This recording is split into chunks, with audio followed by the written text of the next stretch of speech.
Привет! Мое знакомство с компанией KZ началось с печальной ноты. Это были наушники KZ-1, которые уже сняли с продажи, и у меня там не работал один наушник. И вот компания KZ выпустила новые TWS-наушники E10, главной особенностью которых можно считать наличие аж 5 драйверов. Или ребята из KZ насмотрелись на Давидыча. Я отжимаюсь 1500 раз по 50 раз. Ну или нас ждет реально крутой звук. Давайте проверять. Присаживайтесь поудобнее, мы начинаем. KZ E10 поставляется в невзрачной коробке из черного картона, которая немного, но отдает дешевизной. Будем надеяться, что это именно тот случай, когда на упаковке сэкономили, чтобы всю свою силу акцентировать именно на качестве устройства. Внутри нас ждет кейс, наушники, провод для зарядки Type-C, за что спасибо, инструкция и, конечно же, пакетик со сменными амбушюрами. В пакетике лежит две пары, третья на наушниках. Амбушюры такие же, как и на KZ-T1, довольно мягкий эластичный материал, и в целом они мне понравились, в ушах сидят хорошо. Кейс больше всего похож на футляр для мыла. Матовый черный пластик, который тактильно тоже элитным не ощущается, скорее наоборот, довольно дешево. Ну и конечно он огромный, наверное один из самых больших кейсов, которые у меня были. На крышке размещен логотип компании, она магнитная и умная, открываешь крышку, наушники сразу коннектятся. А еще в закрытом состоянии она люфтит и скрипит, чем-то в этом плане напомнила наушники Funkel AI, там крышка кейса тоже была такая убогая. На передней грани размещен порт Type-C и индикатор. Я обычно в инструкцию лезу в самом крайнем случае, поэтому здесь при первом включении мне пришлось немного повозиться. Оказалось, что при первом включении нужно открыть крышку и зажать еле заметную кнопку между наушниками, тогда уши перейдут в режим сопряжения. После этого уже все происходит автоматически. Наушники выполнены из глянцевого пластика с силиконовыми заушинами и алюминием на конце заушины. На внешней части каждого наушника расположена сенсорная панель управления. На заушине обозначение наушника, снизу на ушке микрофон, сзади контакты для зарядки. Звуковод достаточно длинный и искривленный по анатомии тела. В ушах KZ E10 садятся хорошо. Особенно помогает небольшая анатомическая выпуклость на внутренней части наушника. Позолоченный звуковод прикрывает металлическая сеточка. Хорошее исполнение, да и смотрится красиво. Что касается самой заушины, к ней претензий нет. Она мягкая и не ощущается при носке. В целом наушники сидят в ушах хорошо, ну по крайней мере в моих. Может сложиться впечатление, что KZ E10 это спортивные наушники, но это не совсем так. Дело в том, что никакой влагозащиты в этих ушах не заявлено. Заниматься в зале скорее всего можно, если у вас, конечно, водопады из ушей не льются во время тренировки, но вот бегать под дождем уже не стоит. В каждом наушнике установлен аккумулятор на 30 мАч, что можно считать нижней границей. Примерно такой же аккумулятор стоит и в Redmi AirDots. В кейсе еще стоит аккумулятор на внушительные 1100 мАч. Производитель обещает время автономной работы 3-5 часов. Ситуация какая? У меня на максимальной громкости KZ E10 проработали 2 часа 35 минут, и это, мягко говоря, немного. Но особенность в том, что у этих наушников какая-то гипертрофированная громкость. Вот я обычно слушаю наушники на 60% громкости, но тут на такой громкости я чуть не оглох. Для меня комфортная громкость на E10 примерно 20-25%. На 100% громкости наушники играют так, что их слышно из другой комнаты, а в уши их просто невозможно поместить.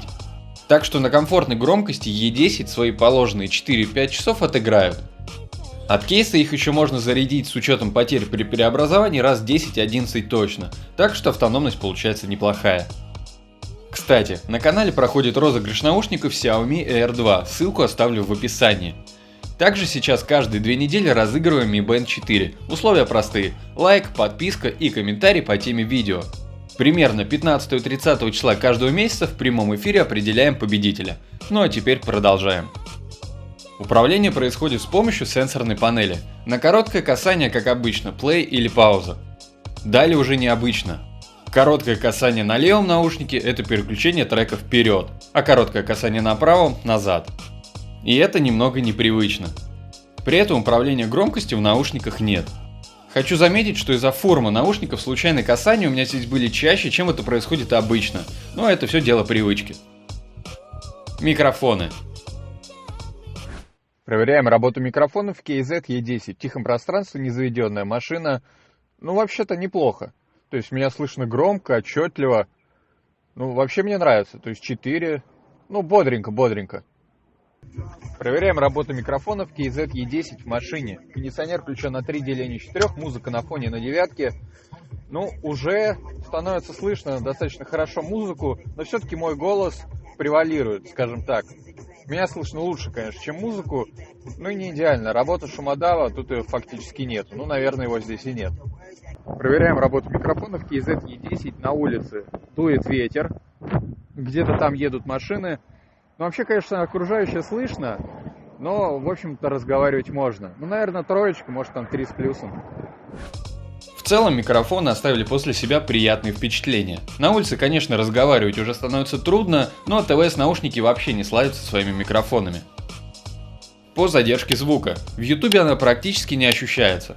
Минимальная задержка, если она и есть, вы ее видите на экране. Тут можно сказать без нареканий.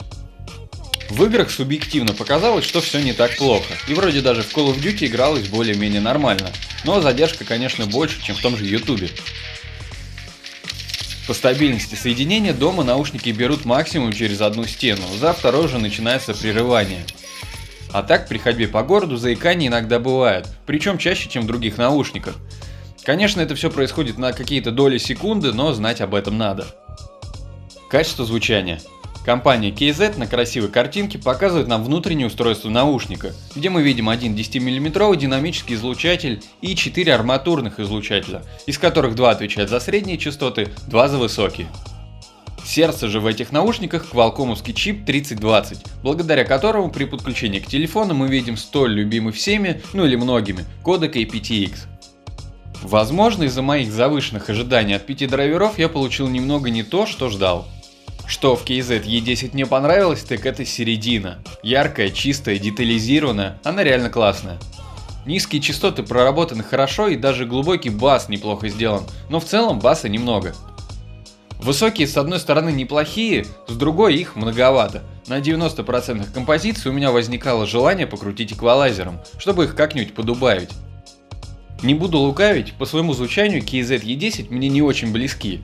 Если бы к этой крутой середине добавить немного более объемных низких и убрать цокающие высокие, получились бы отличные ушки. Современный хип-хоп, R&B на этих ушах мне не очень зашли. Рока акустика уже больше, но все равно немного не хватает какого-то объема. Ну, тут уже, конечно, все зависит от личных предпочтений. По ссылке в описании я оставлю ссылку на таблицу с рейтингом всех наушников на канале. Можете примерно оценить их положение в таблице. KZ-E10 можно купить сейчас на Алиэкспрессе примерно за $60. И за эти деньги мы получаем чистое сбалансированное звучание, ну и более-менее неплохие микрофоны. Если вам по душе такая форма наушников, и в основном вы слушаете рок и металл, то их вполне можно рассматривать к покупке, но будьте готовы немного покрутить эквалайзером. Для современной же музыки, на мой взгляд, E10 подходит уже не очень. Если выпуск был полезен, поставь лайк и подпишись на канал, напиши в комментарии, как тебе KZ-E10. А на сегодня все. До встречи в следующих видео. Пока!